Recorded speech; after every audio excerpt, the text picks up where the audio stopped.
comenzó aproximadamente hace 2 años, ¿sí? Con el propósito de hacer revisión a las estrategias de buen gobierno que tiene la universidad. Digamos que empezamos a entender el tema de estructura organizacional y buen gobierno como un elemento que, aunque parece un requerimiento de políticas de calidad, sobre todo de acreditación de la calidad para la también era como un instrumento no como simplemente expresado de servicio de educación, pero organización, como organización, digamos, de manera empresarial. Entonces, en esa medida, en un equipo de trabajo que está conformado en primer lugar por mí, pero es por ahí, teníamos como les empezamos con la inquietud de construir a los modelos de gobierno, pero después se incorpora, digamos que es el área de la administración, aporta un montón. Y para ese momento, el modelo de gobierno era importante contar con alguien que supiera cómo funcionaba la universidad. Y en esa medida se vinculó el entonces director administrativo financiero.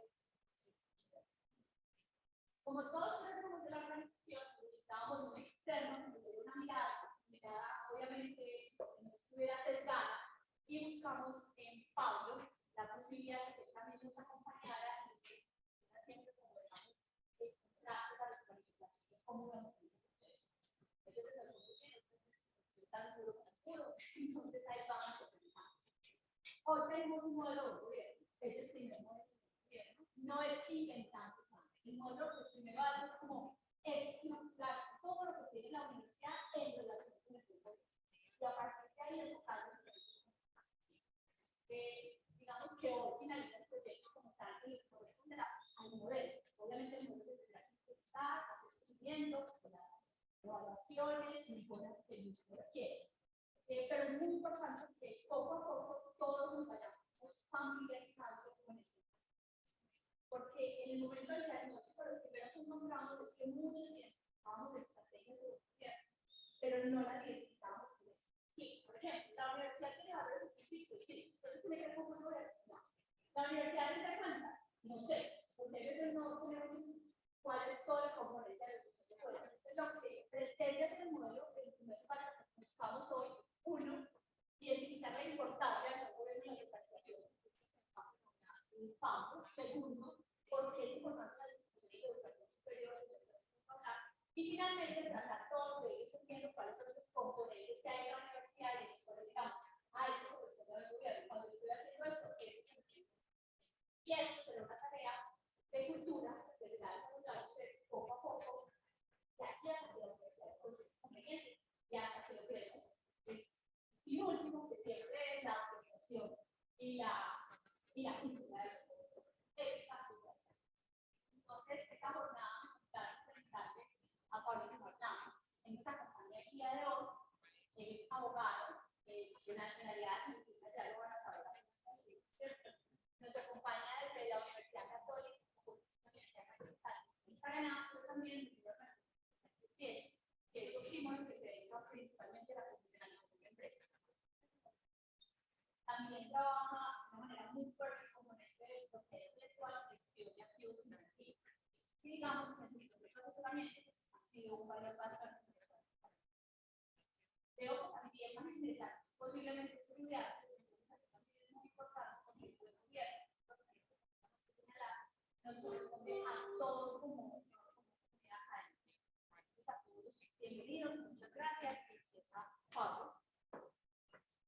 Muchísimas gracias. Bueno, buen día para todos. ¿Me escuchan bien acá? Los del fondo. Bueno, como decía Beatriz, mi óptica no es tan académica ni de mundo de la universidad.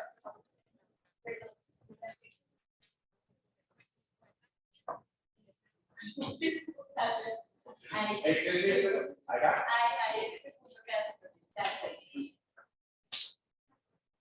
No me puedo mover de acá. No, sí, se mueve, pero trata de que no se estamos diciendo no, cualquiera que haya estado en una conferencia o una clase mía sabe que no moverme no es una.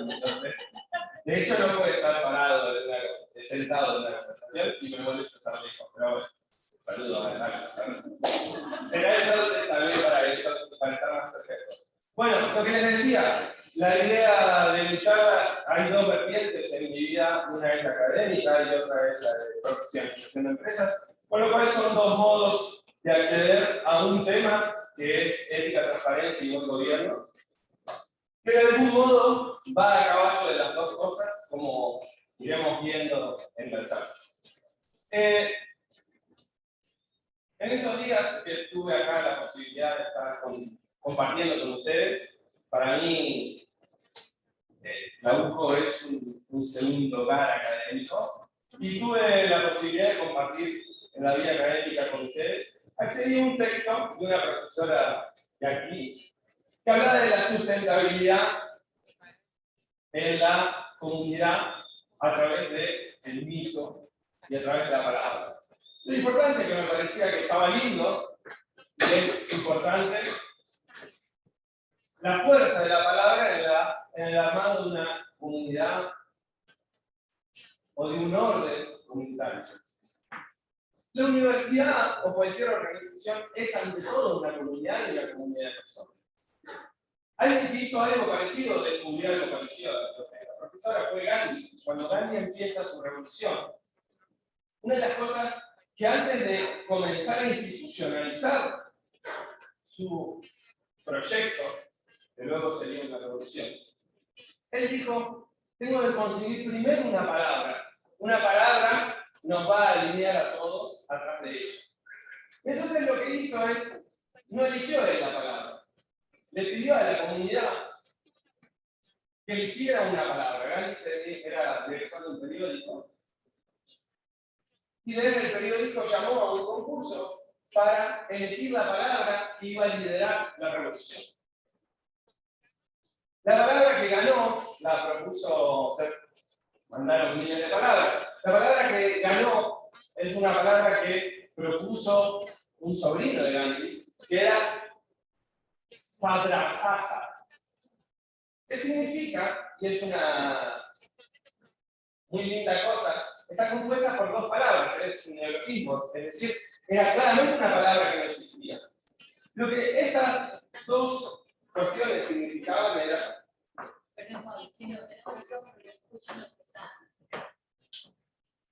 Podrían haber venido. Bueno. Me ponen lejos, me ponen micrófono, me ponen traje, me lo están haciendo difícil. Bueno, la palabra esta, Satyagraha, que ganó, y me parece que tiene mucho que ver con esto que estamos hablando del buen gobierno, Graha es la fuerza, algo que se impone, y Sada era, o es, la buena causa. ¿Qué era lo que quiso hacer este sobrino de Gandhi? Dijo, las buenas causas se imponen por sí mismas. Ese es el mensaje de esta palabra hermosa que creó el sobrino de Gandhi. Sin embargo, Gandhi no elige la palabra que ganó. La modifica y le cambia el Sada por Satyagraha, que es, Satya es verdad. Gandhi descubre una cosa que me parece muy importante cuando hablamos de la ética en el buen gobierno pasada a la gestión. Y es lo siguiente. Es la verdad la que se impone. No el buen gobierno, no la buena causa, no las buenas intenciones. ¿Por qué? Y esto es lo que quizás es interesante que empecemos a explorar juntos. No se trata, cuando uno habla de buen gobierno o de transparencia, quizás las formas más básicas son decir, bueno, copiemos un manual de buenas prácticas y copiamos todos y hacemos todos el mismo manual. De hecho, hay una norma ISO que certifica buenas prácticas en ética y transparencia. Entonces, bueno, listo, las buenas prácticas son comunes para todos. Y la realidad es que no. La ética no funciona así. La gestión no funciona así. Lo que funda la ética y la gestión, Gandhi lo entendió. es la verdad. Los medievales usaban una expresión parecida a esta palabra que inventó Gandhi. Ellos hablaban de prepotentia veritatis. La verdad se impone, la verdad es prepotente, la verdad te patea la puerta, no te pregunta. Entonces, esto es para mí la clave desde donde empezamos esta tarea y empezamos a trabajar, que fue lo primero que les dije. No copiemos normas, no copiemos a alguien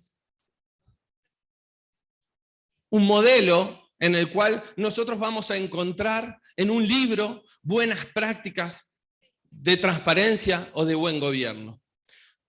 No se trata de decir, tengo que comprar una silla. Las prácticas, esto es lo que pasa en las empresas. Las buenas prácticas dicen que hay que pedir 3 presupuestos. No sé si hay que pedir 3 presupuestos.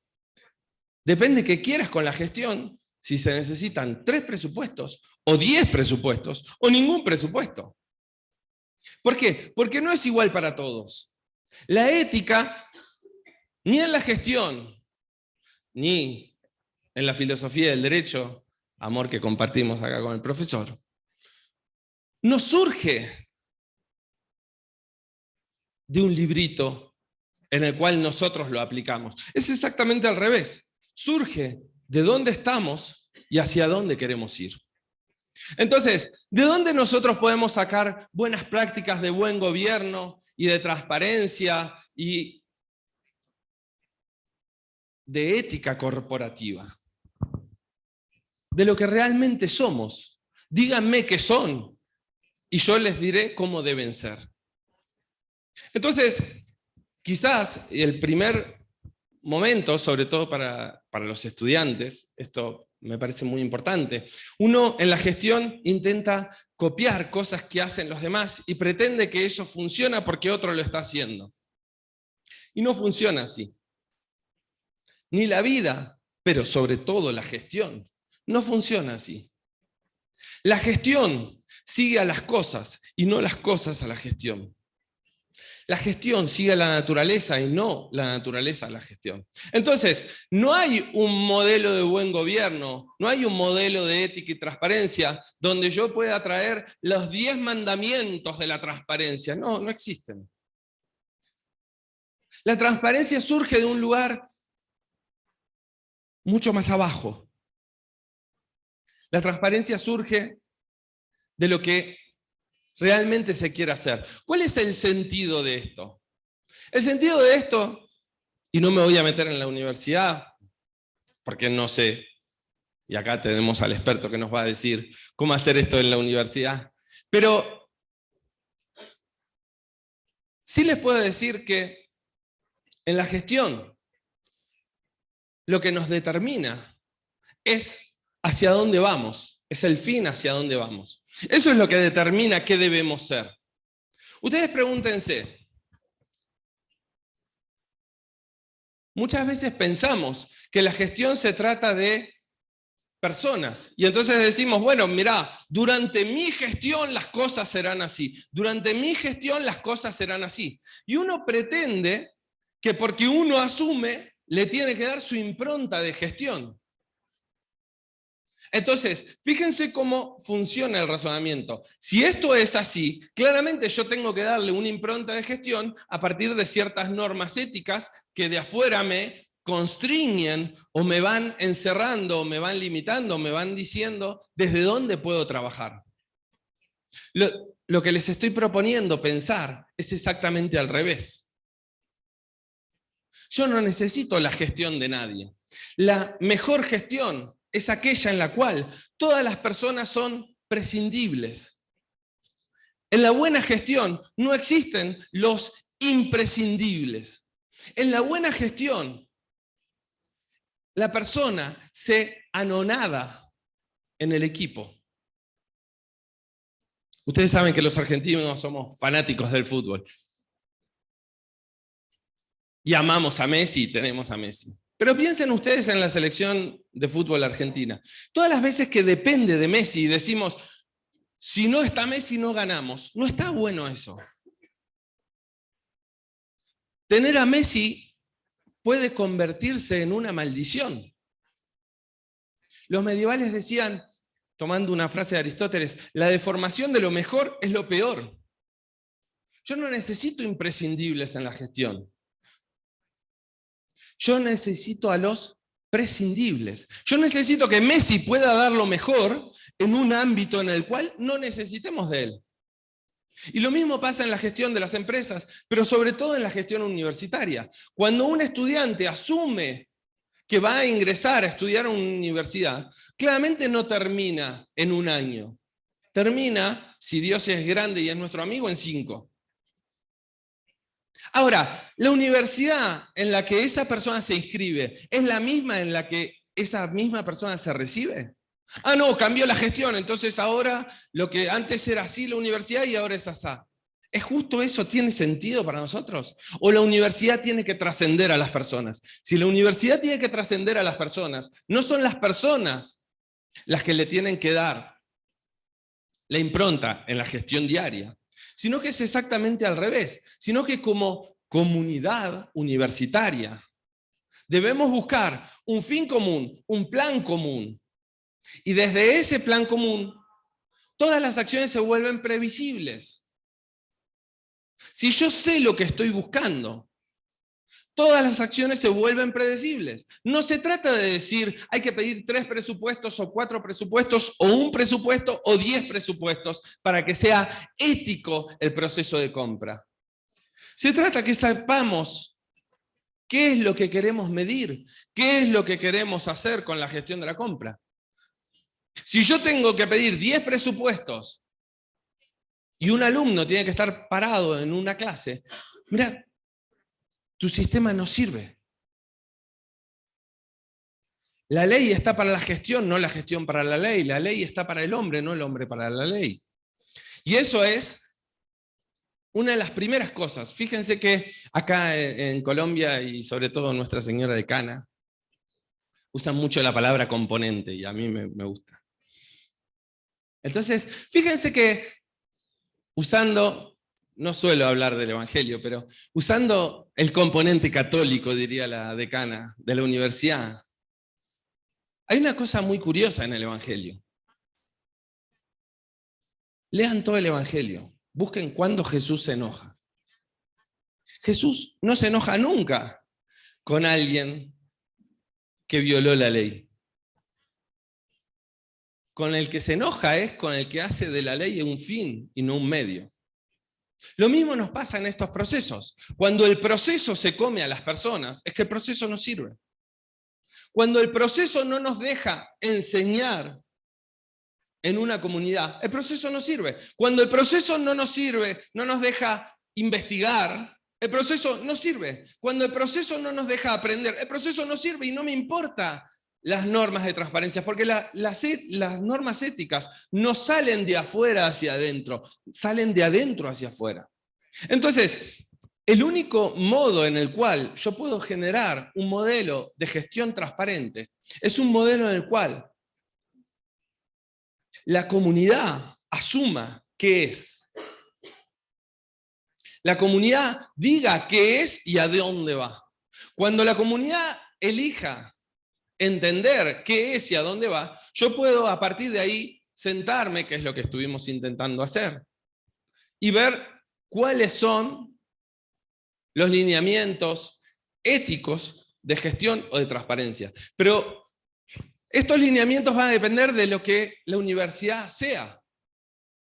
La clave de esta discusión está en entender qué somos. Díganme qué somos y yo les diré cómo se debe gestionar.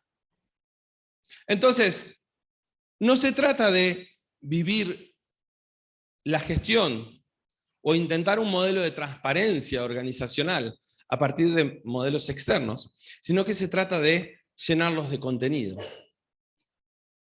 Y para llenarlos de contenido se trata de vivir y hacer carne, primero, lo que la universidad es. Siguiendo con la profesora, el mito esencial de la comunidad universitaria, el crear de dónde salimos, a dónde queremos ir. A partir de ahí diremos ¿Cuán universidad queremos ser? ¿Cuán católica queremos ser? ¿Cuán de Oriente queremos ser? Y eso es lo que te va a decir qué es lo que tenés que hacer en cada una de las medidas. Fíjense, yo vengo del mundo de la propiedad intelectual. Una de las cosas que a mí me pasan cuando voy como experto, póngale, de propiedad intelectual, vienen en las universidades y te preguntan, ¿qué hacemos con el sistema de patentes? Si un alumno descubre una solución que resulta ser patentable, la patente es de la universidad, es del alumno, ¿cómo lo trabajamos? ¿Qué hacemos? Fíjense que muchas veces yo en la Universidad Católica lo hice. Les dije, ¿para qué está la universidad? No, la universidad está para difundir el conocimiento. Una patente, ¿qué implica? Un monopolio de uso, es decir, que nadie puede acceder. Entonces le dije, ¿cómo a vos te parece que una buena práctica puede ser contraria a tu misión esencial? Es al revés. No, bueno, pero las buenas prácticas, no existen buenas prácticas. No bajó Dios con un manual, Moisés no bajó con un manual de compliance y de buenas prácticas en ética y transparencia de buen gobierno. No las bajó. Bajó 10 mandamientos, nada más. Entonces, la cuestión es, como universidad, ¿cuán claro tienen ustedes en cuanto a miembros de la comunidad? El fundador de la universidad donde trabajo todos los días, porque en esta también trabajo, definía la universidad como una comunidad de alumnos y profesores que caminan juntos atrás de la verdad. La pregunta es, si somos eso, fíjense, si una universidad es una comunidad de alumnos y profesores que buscan la verdad, lo administrativo debería estar al servicio de esa verdad.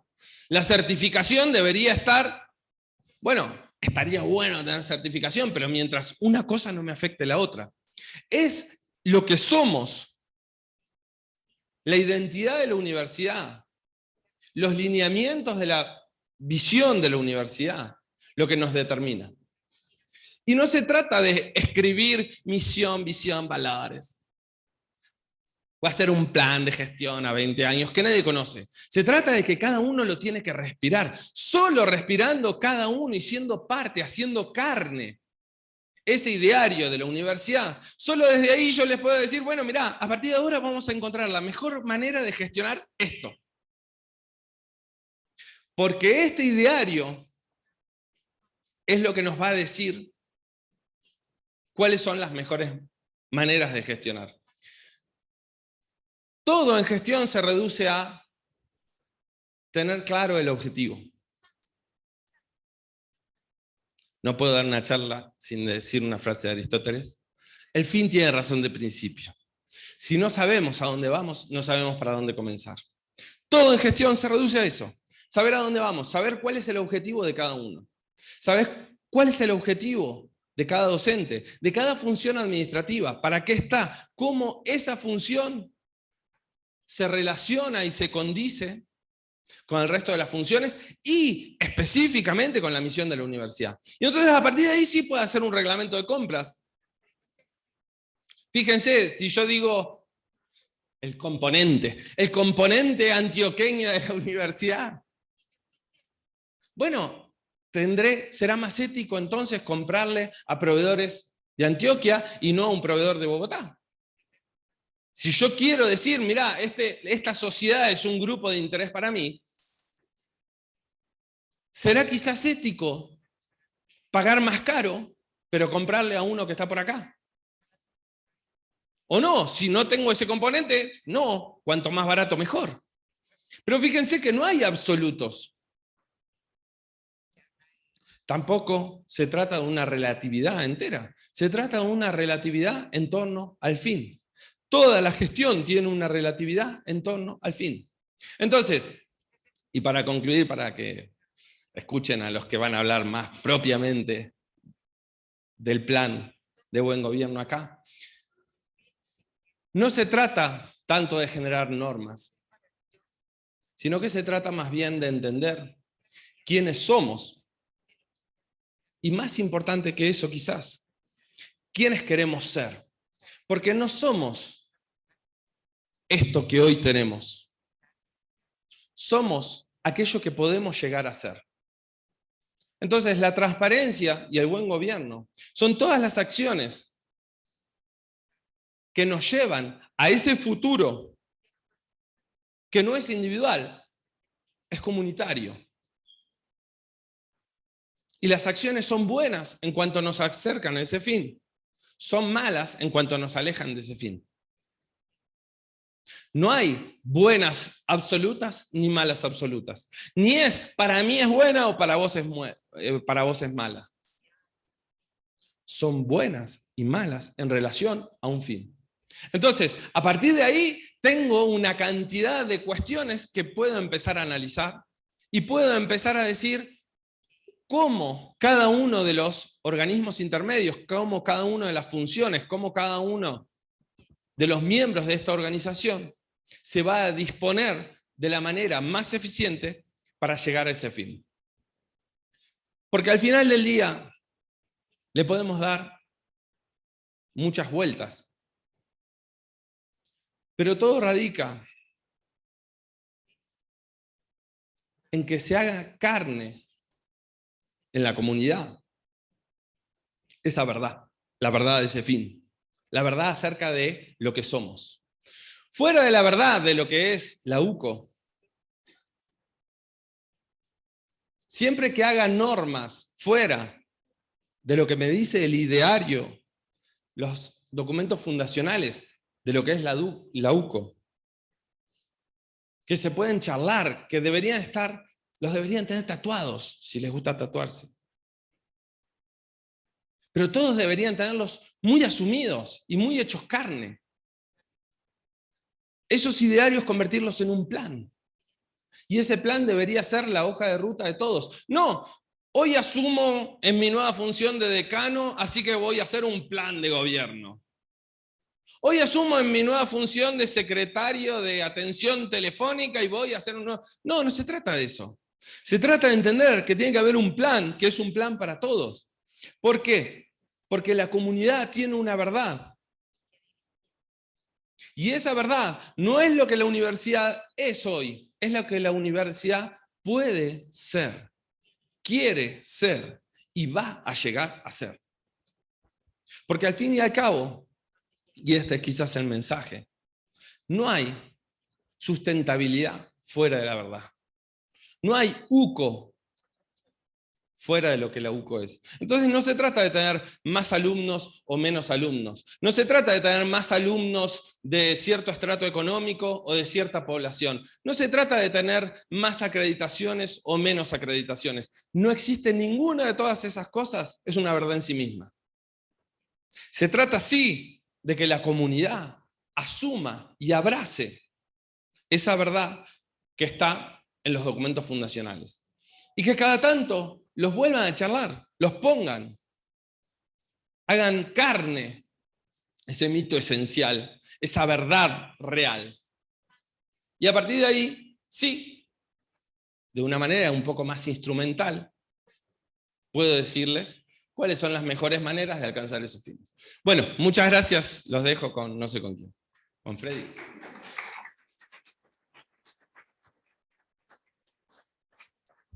Gracias, Pablo. Bueno, ahora continuaremos entonces con Freddy, que nos va a explicar y vamos a ir aterrizando cada vez un poquito más con el modelo de buen gobierno, ética y transparencia y su importancia en las instituciones de educación superior.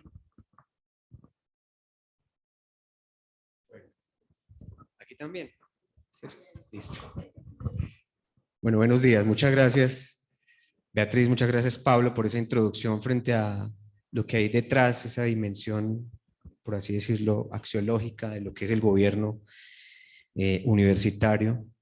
Y pues, así como la dimensión axiológica es importante para comprender el todo esto, pues vamos a remitirnos a asuntos más desde la dimensión epistemológica y praxeológica del asunto. O sea, porque finalmente todo ese despliegue ontológico que hay detrás de lo que es gobernar, del asunto de la transparencia, del asunto de la verdad, y de transparentar el proceder precisamente para responder a unos fines institucionales, unos fines que, como lo señala Pablo, tienen que ser compartidos y que no se quedan en la dimensión de un papel o de una declaración escrita, porque a veces suele suceder eso, así, y en la gestión sí que ocurre eso. O sea, nosotros que somos docentes de administración estratégica y gestión, somos muy asiduos y como que nos formaron para ser fans de ese tipo de prácticas y de rituales. Entonces, promovemos en nuestros cursos de planeación estratégica la importancia de declarar una misión que dé respuesta a preguntas como qué va a ofrecer, a quién le va a ofrecer, cómo le va a ofrecer, sobre qué valores se sustenta. Y a veces esos asuntos se pierden en la dimensión de lo estético y ya. Y lo hemos visto en muchas organizaciones donde se destilan misiones que usted las lee y dice, wow, esta organización respira a través de esa misión y esa visión, todo un conjunto de valores que, y llega la pregunta, ¿y eso sí se vivirá? ¿Eso sí se trasladará a la experiencia real de los empleados? Yo me imagino que la misión de Interbolsa, que la misión de Enron en su momento, WorldCom, Tyco, seguramente que tenían dentro de sus declaraciones ese compromiso con los inversionistas, ese compromiso con los consumidores, ese compromiso entregándole productos de buena calidad. ¿Y dónde quedó todo eso? Enron, una compañía que creció, ¿cierto? Se convirtió en una compañía referente en el mercado bursátil, en el mercado de valores, y llegó a tener tanto poder que generó un colapso económico que impactó muchas economías. Todo porque simplemente sus líderes, los miembros de la plana directiva, tomaron unas decisiones que, digámoslo así, se opusieron al interés de la organización y generaron beneficios particulares. Inflaron el valor de las acciones y al inflar el valor de las acciones a través de mecanismos y tecnicismos financieros, generaron toda una lectura del mercado que llevó a que inversionistas grandes, pequeños, institucionales, bancas centrales, invirtieran en esas acciones, y cuando se reveló la verdad, cuando esa verdad tocó a la puerta, como tú señalas, Pablo, ¿qué había? Un espejismo. Carlos Vargas estaba por acá a propósito de eso. La hiperrealidad de Braillard. Esa hiperrealidad que se muestra como real, pero que simplemente es un sustituto de lo real y efectivamente no, es nada, es una imagen, una proyección. Entonces, a veces ese tipo de cosas ocurre. En la gestión estamos muy embarrunados de ese tipo de cosas. Hace poco, 2008, igual, se repitió la historia. El sistema financiero no aprende y cayó en la misma trampa.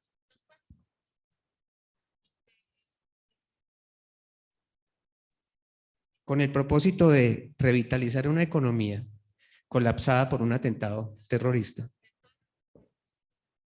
que sobre el cual todavía no es transparente la situación,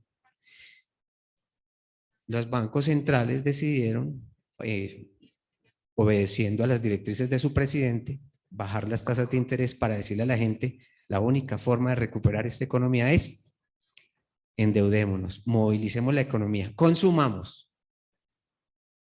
Bajaron las tasas de interés, el público en cascada, pues en manada, desenfrenado, adquiere créditos, los bancos ven que es un negocio muy rentable, empaquetan esos créditos, los vuelven títulos valores, que los comercializan en el mercado secundario, ¿cierto? Títulos de deuda.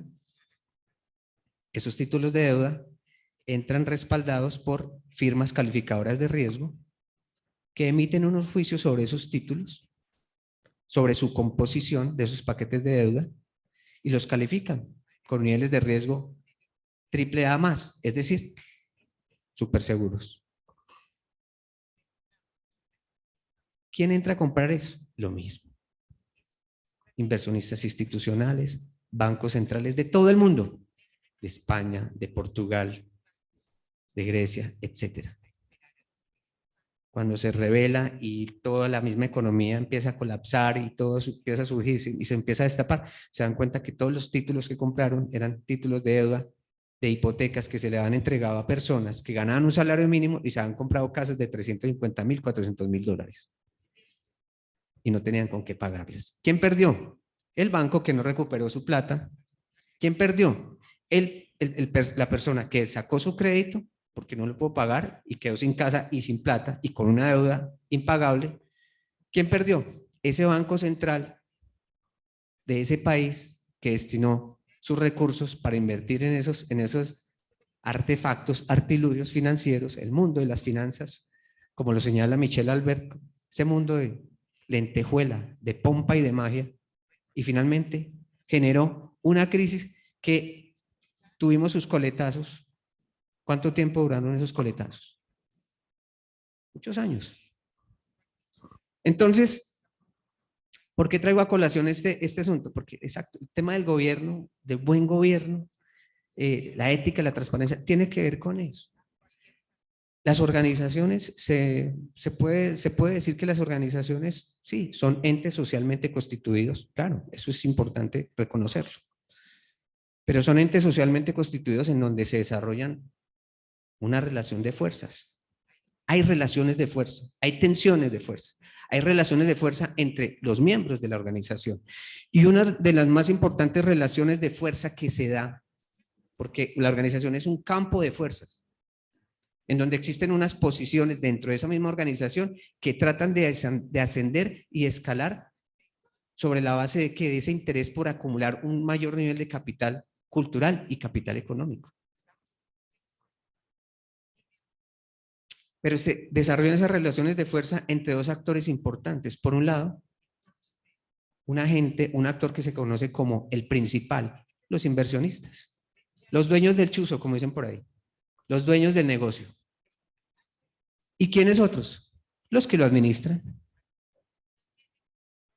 Ahí hay una relación de fuerza. ¿Por qué? Porque el principal tiene su negocio, el inversionista, los accionistas tienen su negocio, ¿cierto? Pero el agente que administra tiene el control. ¿Sobre qué? Sobre la información, sobre los recursos, sobre las decisiones. Y esas asimetrías en la propiedad de esos elementos genera esos desbalances. Lo que busca el buen gobierno es eso. Paliar, nivelar esos desbalances en la posesión de esos recursos, de la información, del capital, de la potestad para tomar decisiones. Por eso es que últimamente estamos hablando de buen gobierno y el gobierno ha cobrado como mucha atención. Efectivamente, la OCDE, y podemos mostrar esa colección de normas que subyacen o acuerdos que subyacen esto sobre el cual vamos a bajar el modelo de buen gobierno, pues no se han establecido, sino es porque precisamente han surgido esas situaciones que dijeron, venga, hay que ponerle un control, hay que nivelar la balanza, hay que equilibrar esas fuerzas que se encuentran en esa organización y que el favorecimiento de unas permite que ocurran cosas como la que acabamos de evidenciar en universidades nacionales y que no es el único caso la de la Sergio Arboleda, son muchas otras universidades. Son muchas otras universidades las que han evidenciado ese tipo de cosas. ¿Por qué? Hay agentes con ciertas potestades, con ciertos vacíos que les permite obrar y maniobrar y usar los recursos para atender a unos intereses particulares. Entonces, el buen gobierno busca es eso. Lo que nosotros construimos sobre la base de un ejercicio de co-creación, porque no fue que nos sentáramos Beatriz, Pablo y yo, y Felipe Andrés, que pues nos debe estar escuchando. No, nosotros nos sentamos a rayar y decir, bueno, buen gobierno es esto, hagamos esto. No. Nosotros hicimos un ejercicio de co-creación, donde involucramos a actores determinantes de la organización, en este caso la universidad, para interrogarlos. Bueno, para usted, ¿qué es el buen gobierno? ¿Cuáles son los principios de buen gobierno? Entonces yo, por ejemplo, aquí elevo la cuestión, elevo la pregunta. Para ustedes, ¿qué es gobierno? ¿Qué es el gobierno de una universidad? ¿Qué es el gobierno institucional, por así decirlo? ¿Qué es?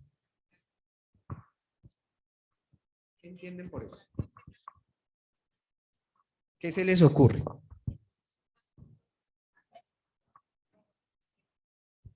¿Cómo, Juan? Muy bien. El que manda, ¿qué más? Un instrumento para la toma de decisiones. ¿Qué más piensan ustedes?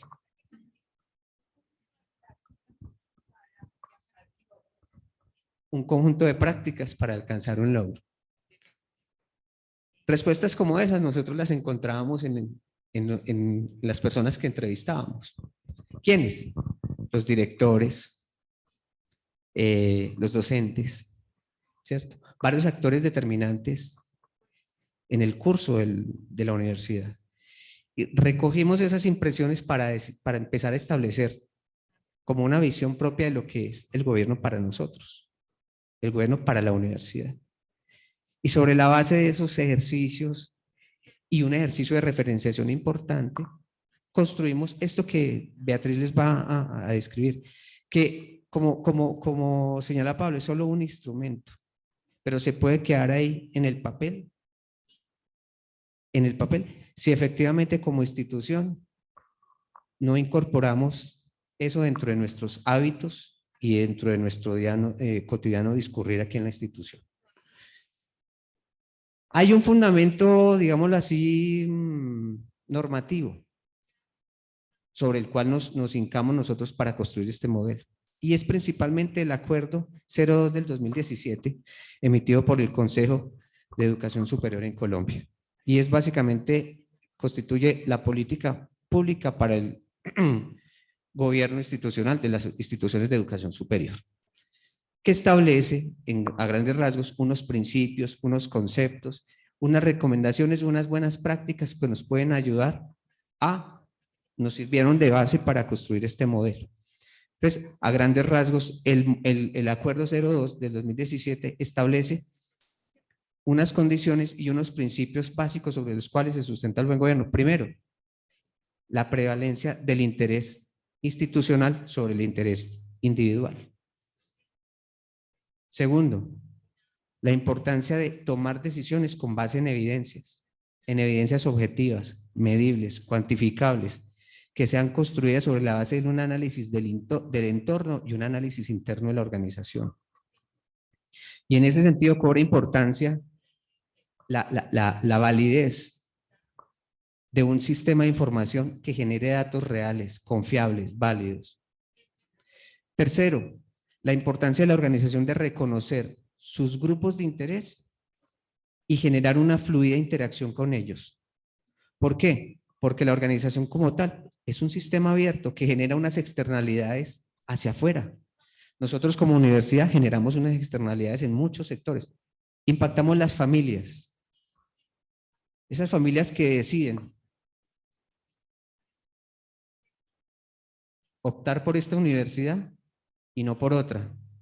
Hay un asunto que subyace, el tema del costo de oportunidad. Yo estoy destinando el capital o mis recursos para decir, bueno, voy a llevar a mi muchacho a estudiar acá y no a la Universidad de Antioquia o no a la Universidad de David o no a la universidad, etcétera. Ahí hay un asunto de una responsabilidad con las familias, con los estudiantes, con los proveedores, con las comunidades que impactamos, con los empresarios, con muchos grupos de interés, con los organismos que nos regulan, que nos vigilan, que nos controlan, con el Estado. Otro principio importante es el tema de la gestión eficiente y eficaz de los recursos. Entonces, esos principios que están ahí demarcados en ese acuerdo forman parte de lo que nosotros vamos a traer acá y que Beatriz nos va a dar cuenta de ese modelo, que no tenemos que confundirlo con el Código de Buen Gobierno y también que no podemos confundirlo con la finalidad. Este es solo un instrumento, no es la finalidad. Un instrumento, no es la finalidad. Entonces, pues siempre agradecemos pues el hecho de que nos hubieran podido acompañar y vamos a darle el paso a Beatriz, porque es el tema, digamos así, mucho más extenso, y vamos a explicar cada uno de los componentes del modelo, a qué remite y sobre la base de qué elementos vamos a medir, a diagnosticar el estado de cumplimiento de esa forma de ser, ¿no?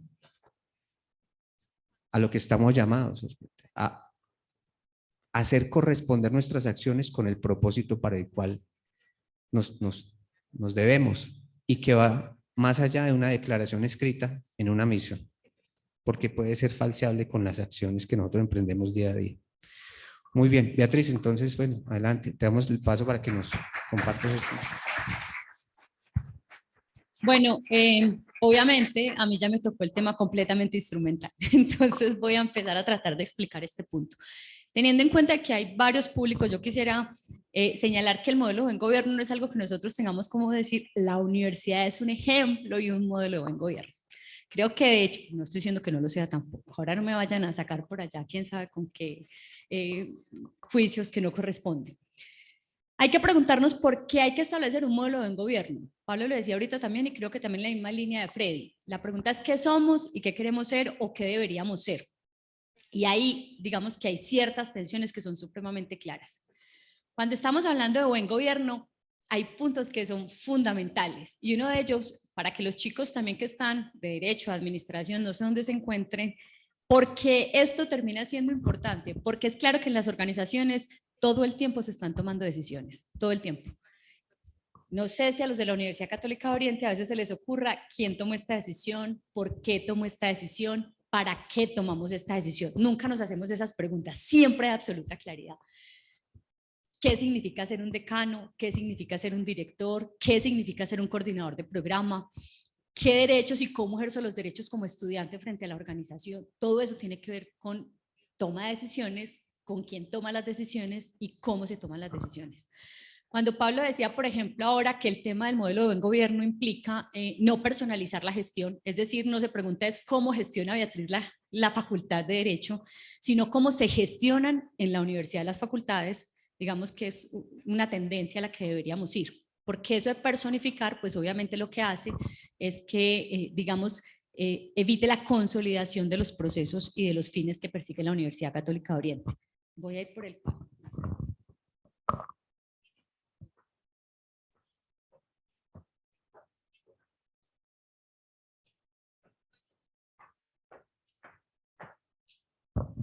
Bueno,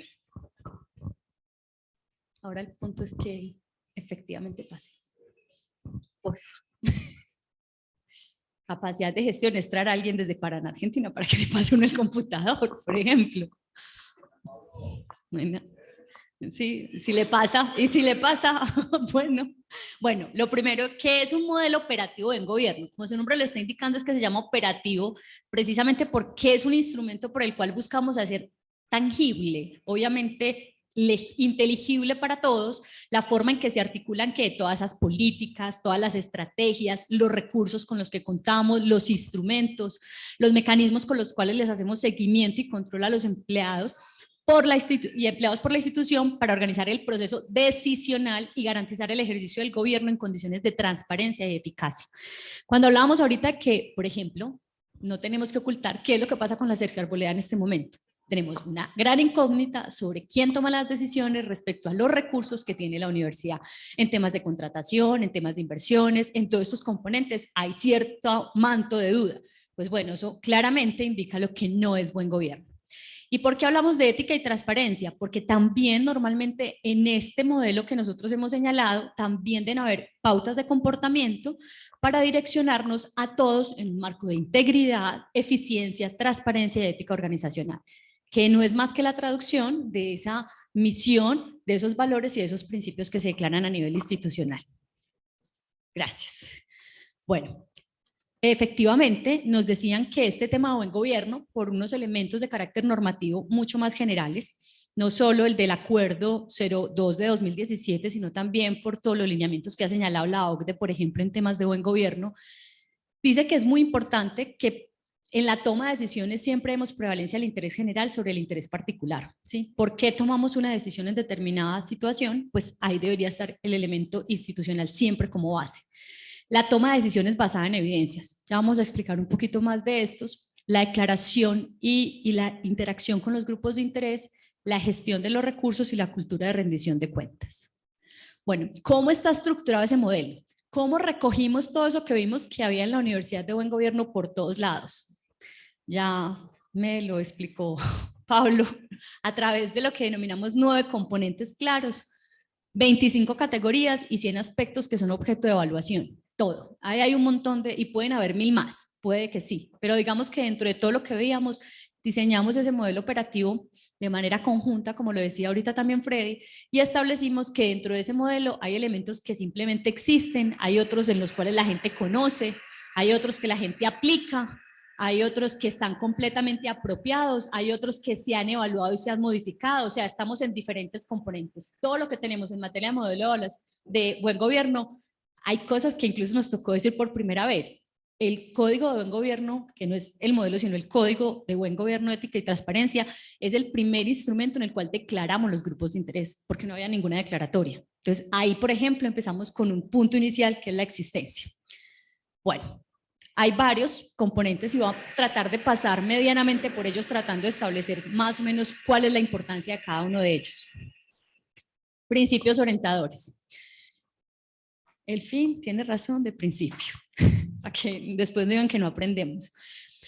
Cuando hablamos de los principios orientadores, es el faro que debe regir todo el accionar universitario. No es simplemente declarar la misión. Y yo creo que en este punto la universidad tiene uno de los elementos más fuertes en el tema del buen gobierno. Cuando todos hablamos de la UCO, inmediatamente relacionamos el compromiso con el territorio. Y eso claramente es misional. Cuando todos hablamos de la UCO, hablamos del compromiso y con el humanismo generado a partir de la tradición cristiana. ¿Estamos claros? Y eso todo lo tenemos claro. Cuando hablamos de la misión de la UCO, por ejemplo, todos tenemos claramente relacionado el compromiso con el desarrollo sostenible, o incluso hoy hablando desde Laudato Si, como la estamos trabajando. Entonces, si ustedes miran, ese elemento es un elemento clarísimo en materia de buen gobierno. Cuando nosotros estamos preguntando dónde vamos a trabajar, hacia quién nos vamos a dirigir, a qué comunidades queremos impactar, creo que para ninguno de nosotros genera duda que impactamos el oriente antioqueño, y eso obviamente nos da una razón de ser y una forma de direccionar todas nuestras acciones.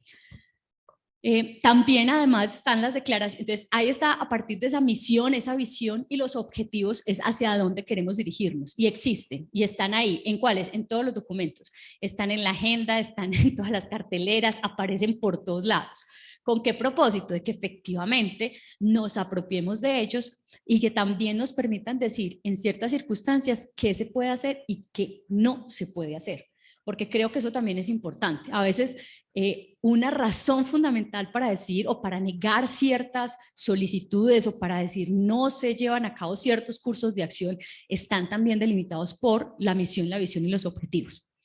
En cuanto a los valores y los principios, reconocemos que efectivamente la universidad también tiene unos valores y unos principios que no teníamos que declarar unos nuevos para decir aquí opera el buen gobierno, sino que desde los que ya teníamos efectivamente era una clara manifestación de los propósitos, de los fines que el mismo persigue. Y también estaba el otro componente, que era el componente de ética organizacional. Y en el tema de ética organizacional hay muchas formas de expresarlo, pero queríamos simplemente dejar presente el punto.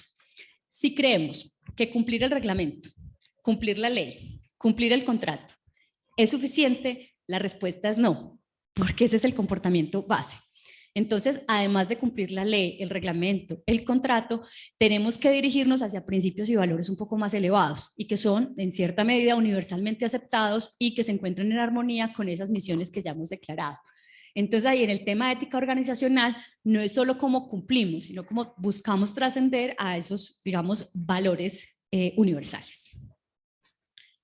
Hay otro componente que es el gobierno y la gobernabilidad. ¿Quién toma la decisión? Y hay diferentes tipos de decisiones. Hay decisiones que se consideran de carácter estratégico, otros de carácter operativo. Si se compra o no se compra una silla, creo que no es una decisión que le tenga que corresponder al rector. Por ejemplo, ¿cuánto va a subir la matrícula el próximo semestre? Que es un tema supremamente álgido teniendo en cuenta los índices del IPC como se encuentra en este momento, todo el proceso inflacionario que tenemos. Creo que no es una decisión menor. La pregunta es ¿quién la va a tomar? ¿Y con base en qué? Por ejemplo, ¿debería tener en cuenta el IPC y eso es una evidencia clara para determinarlo, sí o no? ¿Debería tener en cuenta las condiciones económicas del sector, sí o no? Pues uno diría que en principio sí, pero ¿esa decisión la debería tomar, por ejemplo, Beatriz? Pues obviamente no.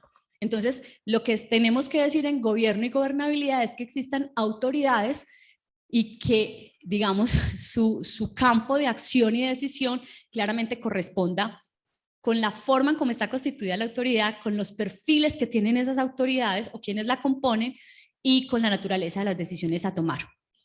Es muy importante que cuando tenemos, por ejemplo, un consejo directivo que pasa en la universidad, un consejo directivo sepa que en muchas ocasiones va a estar en conflicto de intereses. Por ejemplo, yo soy representante de los decanes en el consejo directivo.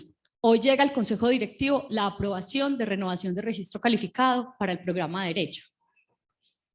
Claramente hay un conflicto de intereses. Tengo el conocimiento, voy a hacer miles de fuerzas, ¿cierto?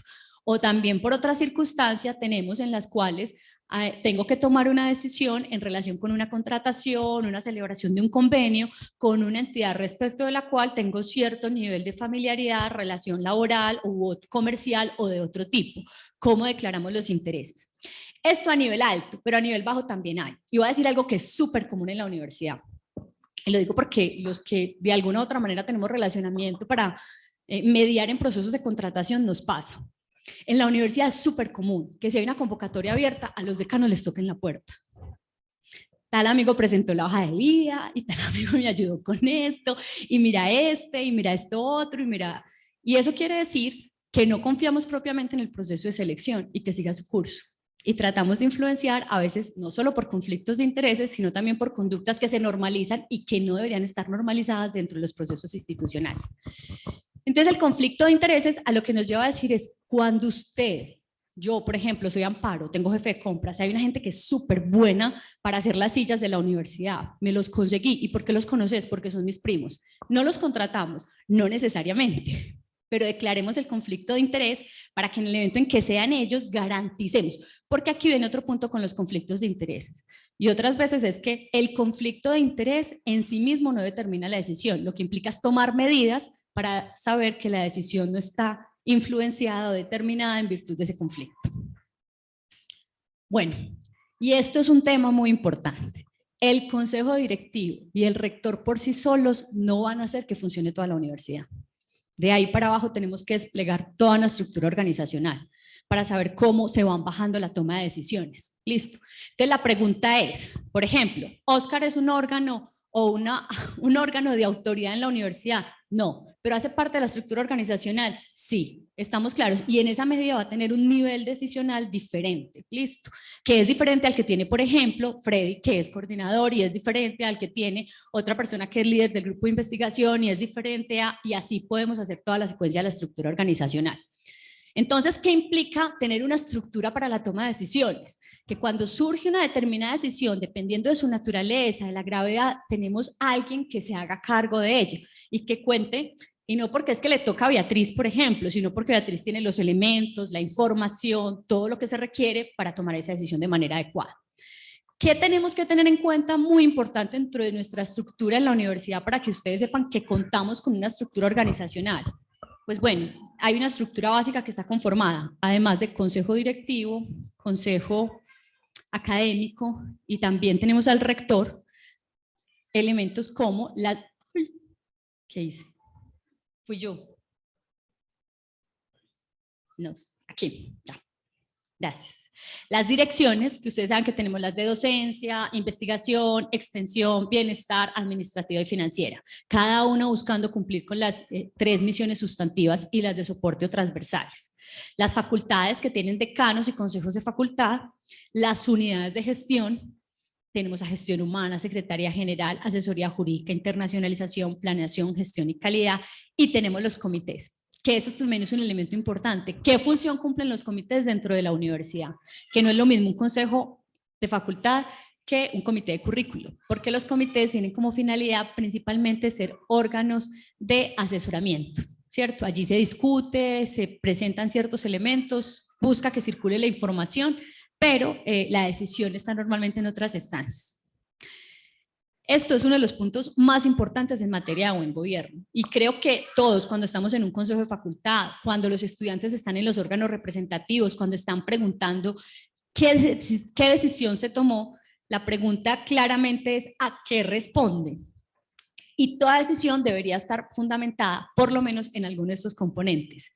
Existe una planeación organizacional, los planes, no el plan estratégico, no solo el plan de desarrollo. Pablo nos decía en varios talleres, por ejemplo, cuando usted viene al trabajo a la oficina, tiene claro qué es lo que va a hacer el día de hoy. Deberíamos. ¿Y a qué objetivo está apuntando eso que usted hace hoy? Deberíamos. Porque si venimos a la universidad y estamos realizando tareas todo el tiempo sin tener claro hacia qué objetivo nos estamos apuntando, cuál es el que estamos tratando de cumplir, pues en el fondo las tareas de todo terminan siendo sin propósito. Y muchas veces nos pasa y hemos escuchado a nivel organizacional como ¿esto para qué? Esa pregunta es una clara manifestación de que algo está fallando en el modelo de buen gobierno.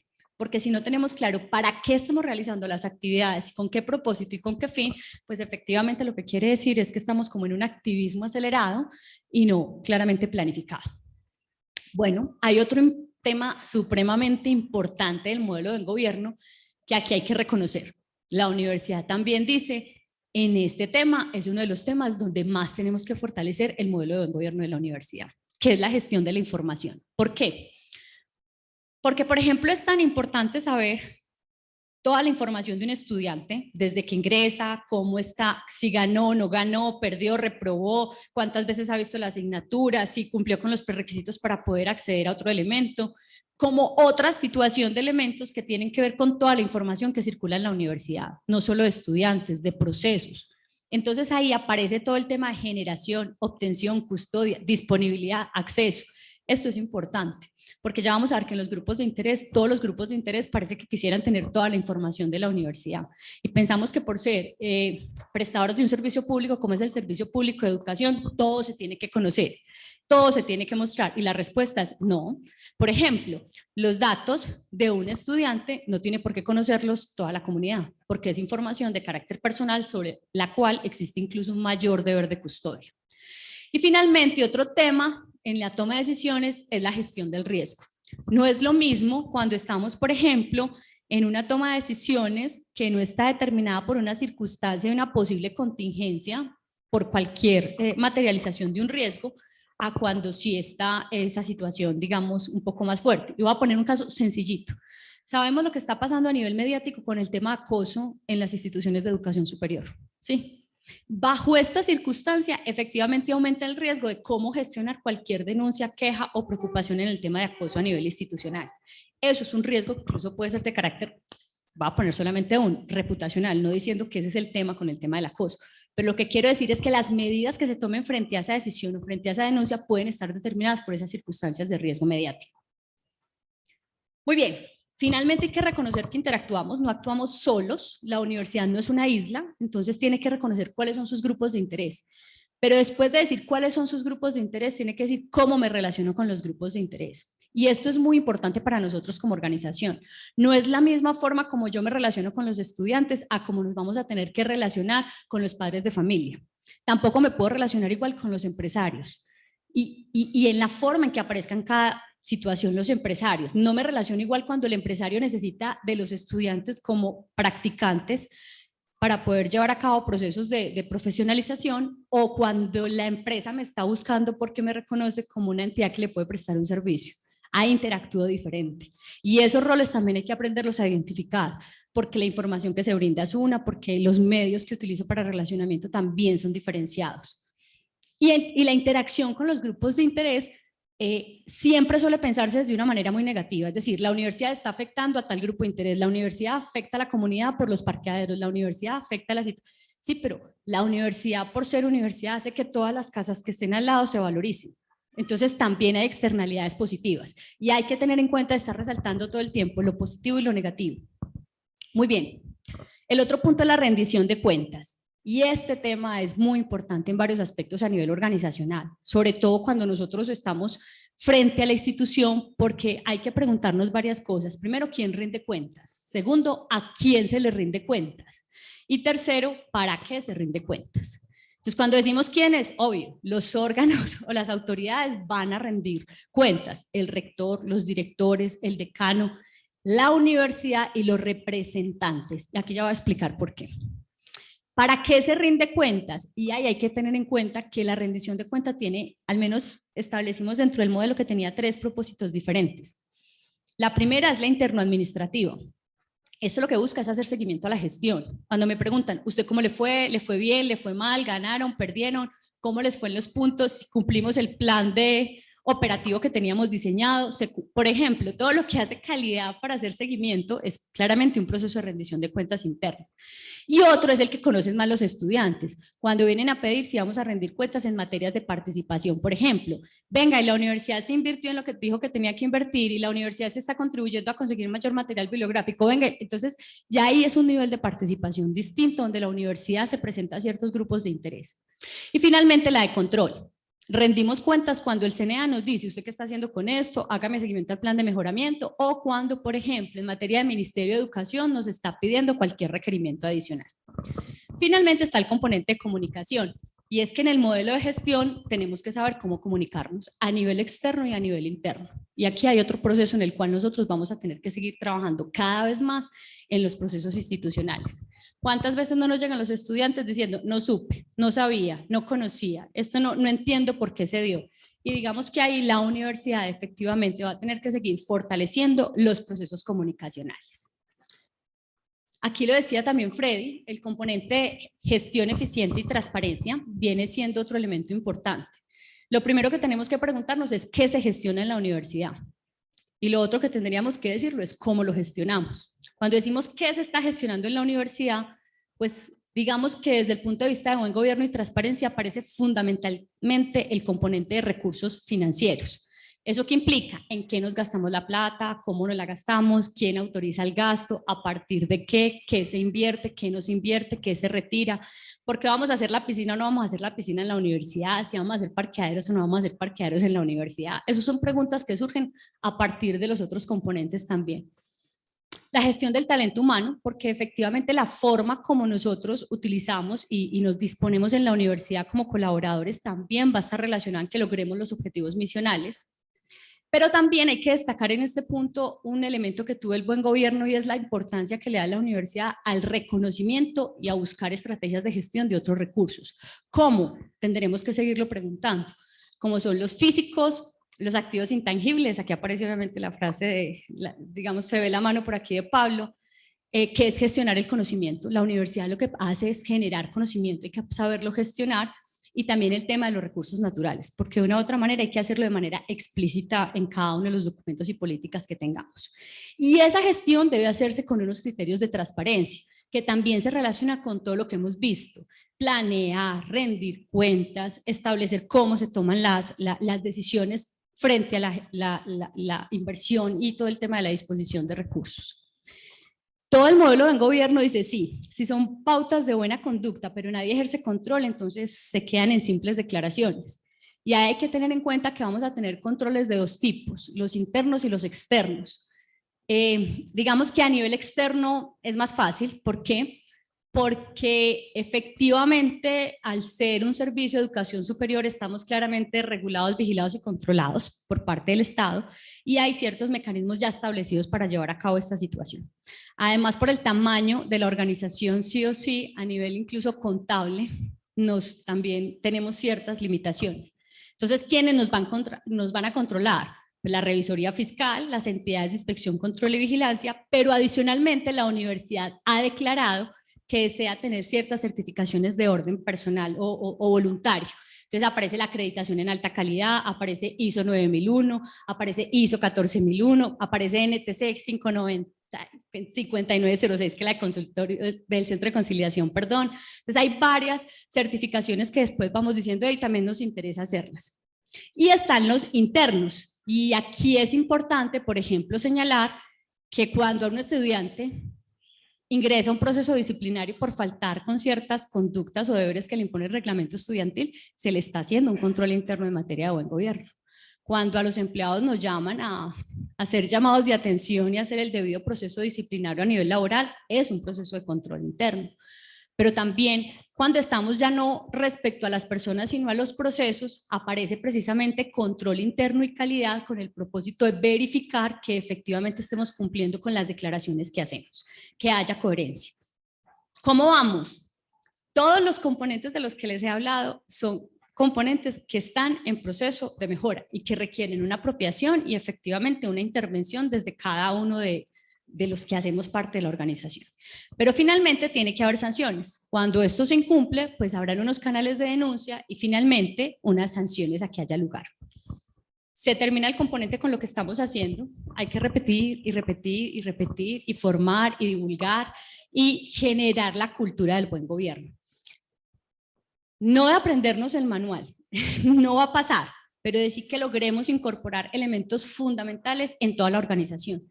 Que los estudiantes sepan que cuando ingresan a una institución no va a ser la institución que les va a cambiar a los 2 años, como decía Pablo. Que tengan ciertas garantías frente a la forma como funcionamos y cómo nos gestionamos. Que una decanatura no cambie, digamos, de manera sospechosa y abrupta en virtud del sujeto que está ocupando el cargo. Que no estemos preocupados por quién va a ser el próximo rector para saber cuál va a ser la línea o la ruta que va a seguir la universidad. Todos esos son procesos que solo van a surgir en virtud de una cultura de buen gobierno, que efectivamente nos permita que los sujetos que intervenimos en ella seamos claramente prescindibles. Les agradezco mucho a todos, damos un espacio por si alguien tiene dudas o inquietudes de qué sigue o algún elemento que les genere alguna inquietud, que aquí estaremos para responderles. Muchísimas gracias.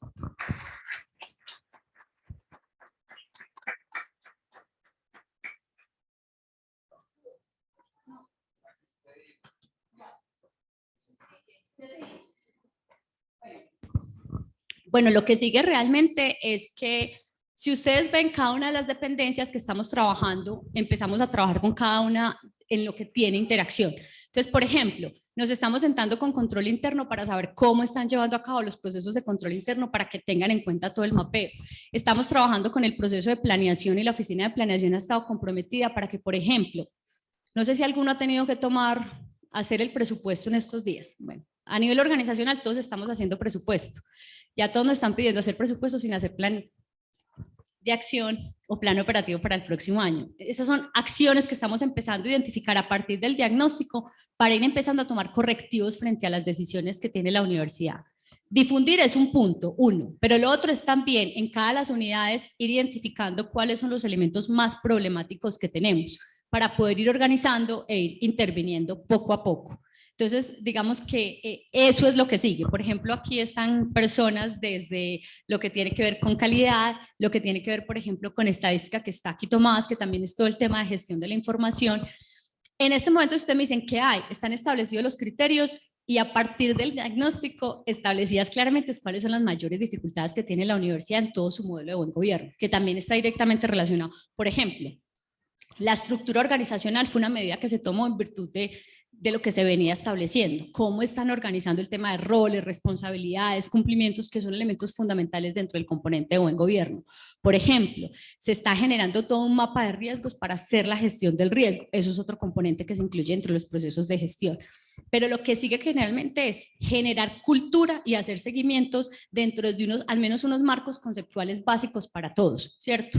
Entonces, cuando hablemos de buen gobierno, ya no va a ser solamente el buen gobierno es que el rector haga lo que dice el consejo directivo, por decirlo de alguna manera, o el buen gobierno es que nosotros somos éticos y seguimos la misión cristiana. No, no. Entonces, es también generar cómo vamos entendiendo que el buen gobierno, la ética y la transparencia, digamos, transversaliza el quehacer institucional completamente, desde lo que hacemos, y toda la toma de decisiones. Ese es un punto fundamental. Entonces, hay que hacer eso y hay que trabajarlo. ¿Cuándo? Todo el tiempo, todos los días, todas las horas, hoy, mañana y desde todas las dependencias.